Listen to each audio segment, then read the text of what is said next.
Me and my constant companion, thank you.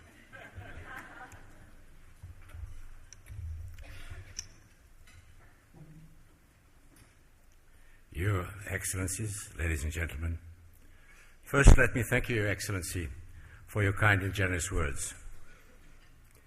I'm somewhat overwhelmed both by my reception here and the honor of being chosen to join the ranks of some of Canada's most distinguished journalists.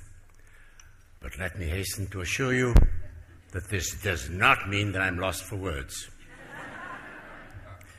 As an old copy editor, I cannot help but pass the term Lifetime Achievement Award. Depending on which word you emphasize, you could be talking either about a lifetime marked by distinction, or merely about the distinction of having spent a long time doing whatever it is that you've done without screwing up too badly. In my case, I can certainly rightfully claim to qualify on the latter grounds because I actually did spend a lifetime in journalism. Okay, I confess I wasted a few years being, as Shakespeare put it, an infant, mewling and puking. But I was in the news business right after that. To use the bard's words again, as a schoolboy with his satchel and shining morning face. In fact, I can tell you exactly when I started. It was 65 years and 3 days and a few hours ago. I was a student at a boarding school in Wales who was up with his shining morning face at 6 every day to listen to the BBC News broadcast at dictation speed to His Majesty's ships at sea. Just as British ship radio operators would transcribe the newscast and post it on mess bulletin boards, so would I type it up and pin it on a notice board for my schoolmates to read when they came down for breakfast. On this particular day, it was June the 6th, 1944, the news was full of reports of air and sea battles in the English Channel, and I did something I had never done before. I topped the BBC text with a few words of my own. It seems, I wrote, that the second front has started. The second front was the long-awaited Allied invasion of Nazi-occupied France. I took a lot of ribbing at breakfast that day. My schoolmates teased me that I must have been asleep and dreaming when I wrote that. But lo and behold, a few hours later, the BBC interrupted its programming to announce D-Day, the invasion of Normandy.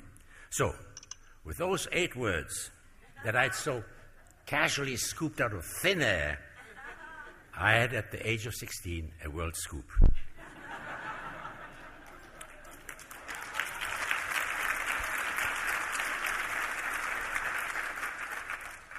At the time, of course, I had not the slightest inkling that this would be the start of a lifetime career.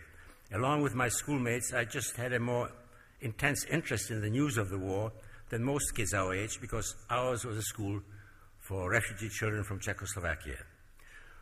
We all had relatives back there we hadn't heard from for several years, family members whose survival was in doubt.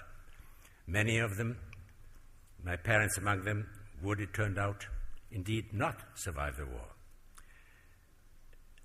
Instinctively, I guess, we realized that what would happen to them and what would become of us depended not just on what was going on in Central Europe, but on the global canvas of the Second World War. So we followed news of the war from Asia and Africa, as well of places we had never heard of in our lives, as well as Europe, with passionate interest.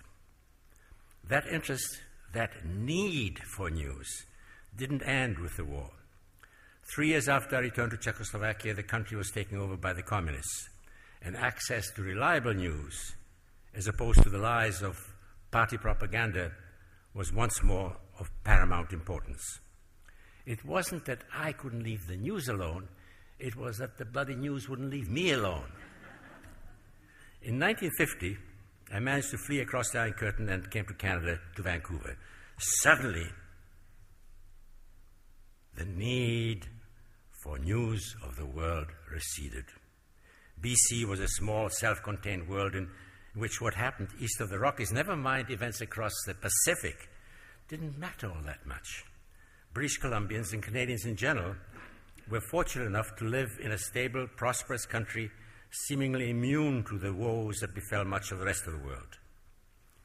Much has, of course, changed since then. The globalization of the past few decades has made us aware that distant events of all kinds can affect us in important ways. That dependency has, if anything, grown with the economic shocks that have shaken the world in the past year. For all that, though, we and the media of other countries have started pulling back on news coverage. There are many reasons for this, and they all have come together at the same time. Immediate budgetary pressures because of the recession, longer-term structural changes resulting from the rise of the Internet, multiple platforms, blogs, Twitters, and the like. The growing time pressures of modern life, accompanied by what seems to be an ever shorter attention span.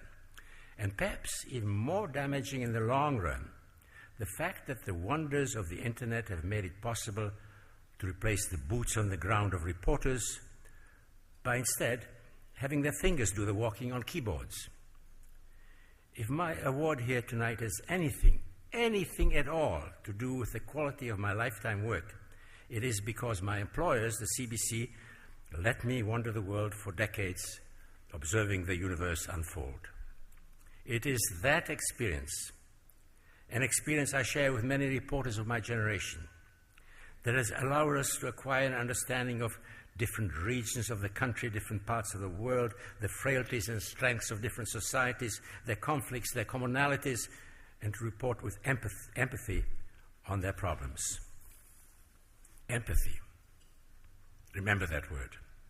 Awakening empathy, going to the heart and soul of stories, of making a connection that binds us all as human beings. That is an indispensable link to understanding what's going on in this world. Don't get me wrong, I think the Internet is wonderful, particularly now that my fingers are more nimble than my legs. You know, you could say, that in a way, I'm, instead of being fleet of foot, I'm now fleet of finger. But using the information gleaned from the Internet's vast riches is largely derivative. As with those other derivatives, you know the ones in the financial markets, you've heard about them. You could end up with products whose value is unknown, not just to the public, but even to its bundlers, be they bankers or journalists.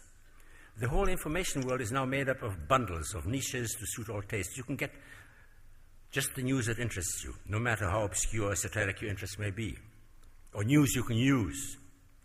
But what we all need is the news beyond our normal ken, news that, quite frankly, might even sometimes bore us, but if ignored, could come back and bite us.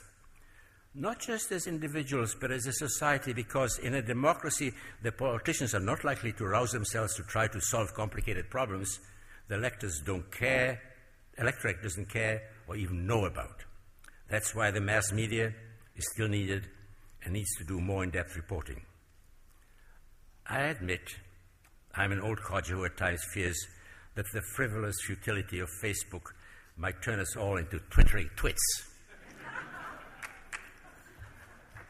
But I'm not, to quote another abuser of alliteration, Spiro Agnew, Richard Nixon's vice president, a nattering nabob of negativity. On the contrary, I'm a raging optimist, and I have a lifetime of experience to back it up. Our problems these days pale in comparison with the vicissitudes of the world in which I grew up. For much of the last century, Europe was constantly in the throes of wars that killed tens of millions. Now it is largely at peace and prospering. In Eastern and Southern Asia, most of it run until the 1950s by colonial powers, people were dying by the millions of hunger. Now from India to Japan, Asia is prospering. Latin America was until recently owned by military dictators.